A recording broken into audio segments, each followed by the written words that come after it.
Hello, everybody. My name is Irina Shine, and you're on my channel.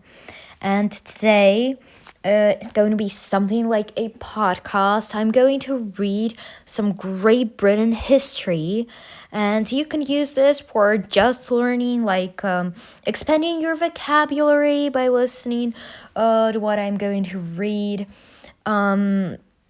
You can learn some new facts for yourself, or you can get ready for Olympiads, or maybe you live in Great Britain and you will know more about your country.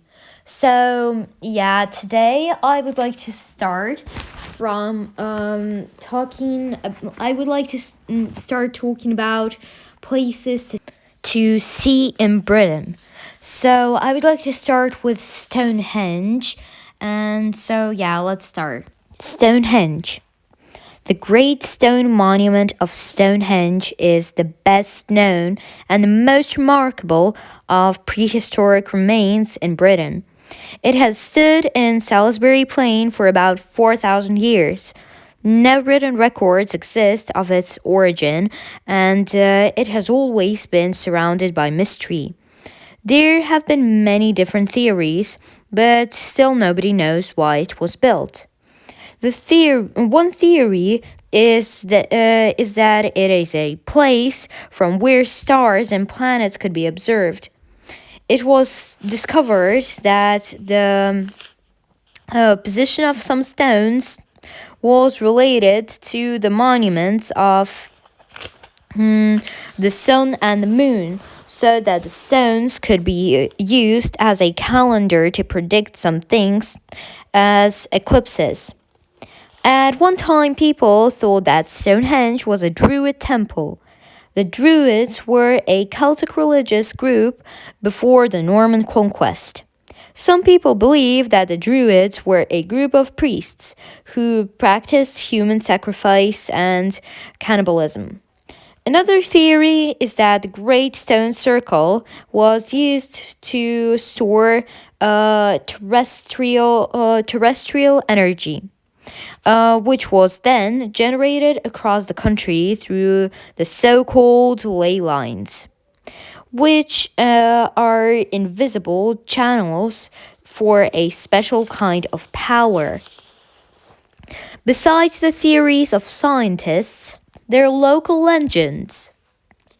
One of them tells that Stonehenge was built by the devil in a single night. He flew forwards and backwards between Ireland and Salisbury Plain, carrying huge stones one by one and settling them in place. As he worked, he laughed to himself. That will make people think. They will never know how the stones came here. But a friar was hiding in the ditch nearby. The devil saw the friar and threw a stone at him, which hit the friar on the heel. The stone which the devil threw is now as the heel stone, is known as the heel stone, and people will show it to you lying by the side of the road. So, this legend was something new for me. Stonehenge, as I think, is a really remarkable place, and that everybody has to see. I have still not been there, though I was in England, and I lived there for a long time. But yeah, but I haven't seen Stonehenge just yet. So this was the first place I wanted to talk about. I've read about this place. I've I've had debates on we've been talking in class in my English school about this, and yeah, there are lots of theories. But nobody still knows how this happened. As for me, I think that. These stones were settled by Druids. Already, people are thinking of ways that how the stones could have gotten like into where they are now. So Salisbury Plain. Um, but I don't know. I just don't see what other methods like. Um, I don't think people thought about like the sun and the moon. So I don't know.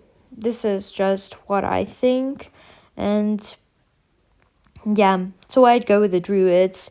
If you would like, you can write down in the comments what you think about Stonehenge, and what do you think about like how did the stones actually get to Salisbury Plain?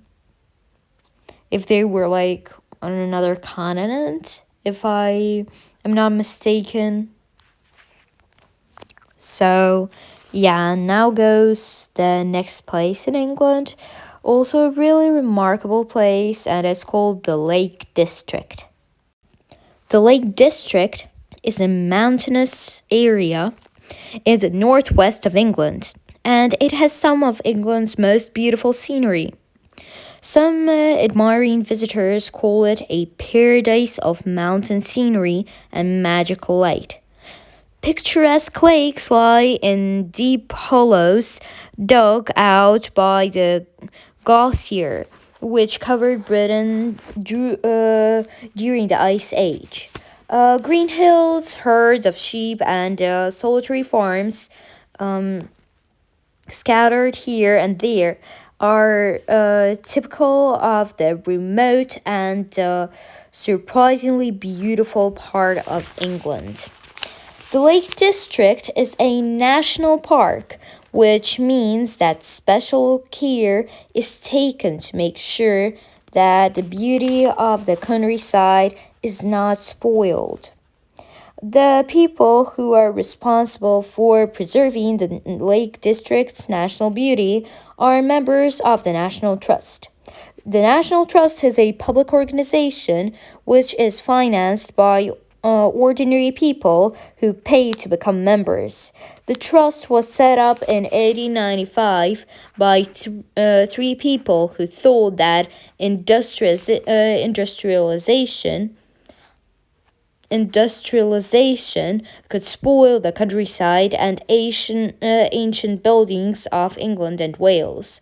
The National Trust members constantly keep an eye on famous gardens, whole villages, farms, windmills, and watermills, lakes and hills, abbeys, prehistoric and Roman antiques. So I think that's such like I would like to talk about the Lake District now again, as I think that this organization is really a very good idea, like the National Trust, because as I think that maybe some people would think that I'm saying something like weird, but as for me, like the countryside, these small houses, this is just much better than lots of high blocks of flats, like tower buildings, but like picturesque places like Harry Potter's like streets. I would say some antiques are much better than these like lots of houses, like lots of blocks of flats that are like very high, that they're some of them are even like higher than 30 floors, and it's like yeah, they're very high, and like the view, we forget about what it is like I don't know, and they also I don't know. As for me, it's just more beautiful when there are small houses. Everything looks like beautiful. Everything's the same. I don't know. But on the other hand, we can't change anything. We can't stop going like our world can't live without like changing. It needs its changes and it goes only to the better side. It has to industrialize to not stop its existence. So now, last but not least, I would like to talk about one more great place in Great Britain, and it's called the Windsor Castle. There isn't a lot to read about this place, but we'll still do it. So, yeah, Windsor Castle.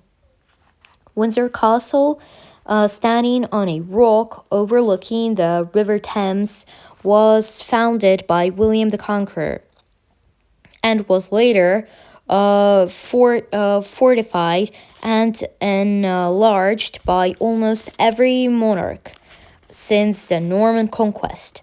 William and his early successors needed to secure their military position. William put the castle to guard the river crossing at Windsor.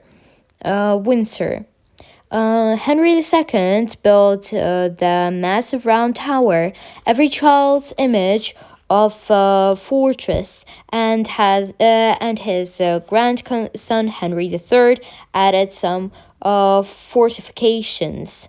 Still later, the famous St. George Chapel was added by Kings Edward IV, Henry VII, and Henry VIII. Henry VIII also added a fortified gateway.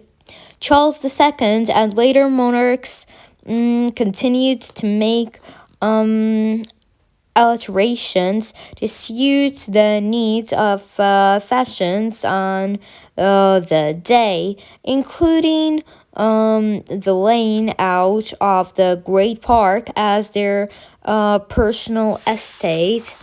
And nowadays, Windsor Castle is a comfortable country place within an hour's drive from the capital where royal family can relax.